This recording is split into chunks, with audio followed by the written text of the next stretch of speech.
Hi friends, Ayyanar துணையில் Cheran சந்தா கல்யாணம் நடக்கணும் அப்படின்னு நினைக்கிறவங்க நம்ம வீடியோவை லைக் பண்ணிக்கோங்க. நம்ம சேனலை இன்னும் சப்ஸ்கிரைப் பண்ணாதவங்க சப்ஸ்கிரைப் பண்ணிக்கோங்க.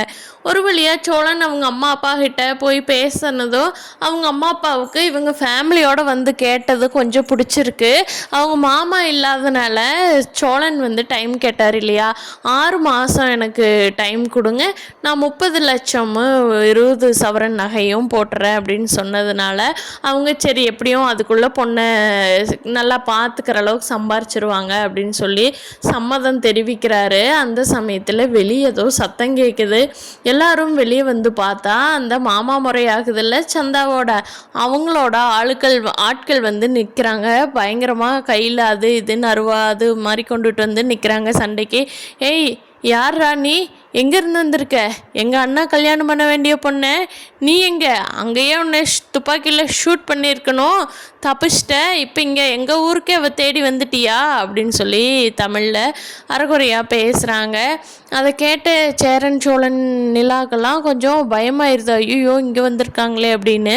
அப்போது அனீஷ் வேகமாக போய் சொல்கிறாரு அவங்க லாங்குவேஜில், இல்லை இவங்க வந்து அம்மா அப்பா கிட்ட பேசணுன்னு தான் வந்தாங்க, சந்தா எல்லாம் ரூம்குள்ளே தான் இருக்கான், சந்தாவெல்லாம் வெளியே வரவே இல்லை, அவங்க கூட நான் அனுப்பவும் இல்லை, அம்மா அப்பா வேண்டான்னு சொல்லிட்டாங்க, அவங்க இப்போ கிளம்பிட்டாங்க, விட்டுருங்க, அவங்க ஊருக்கு போயிடுவாங்க, சந்தா வீட்டுக்குள்ளே தான் இருக்குது காட்டுறவாங்கன்னு சொன்னதும் அவங்க சந்தா வீட்டுக்குள்ளே இருக்கிறத பார்த்துட்டு சமாதானிட்டாங்க.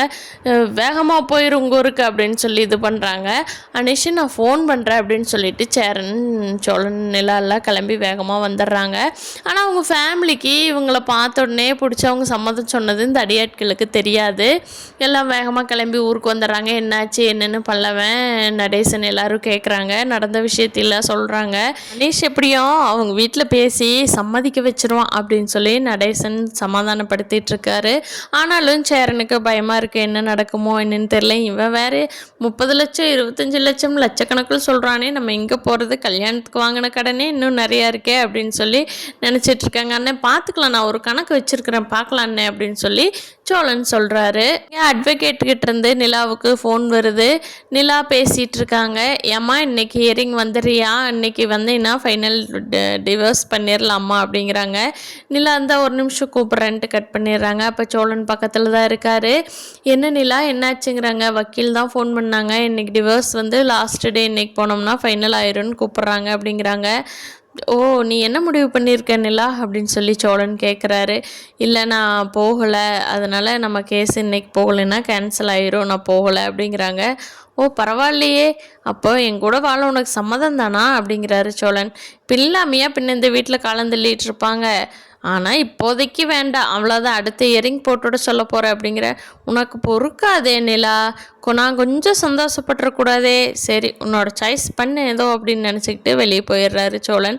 ஆனால் மனசுக்குள்ள ஒரு சந்தோஷமாக இருக்கார்.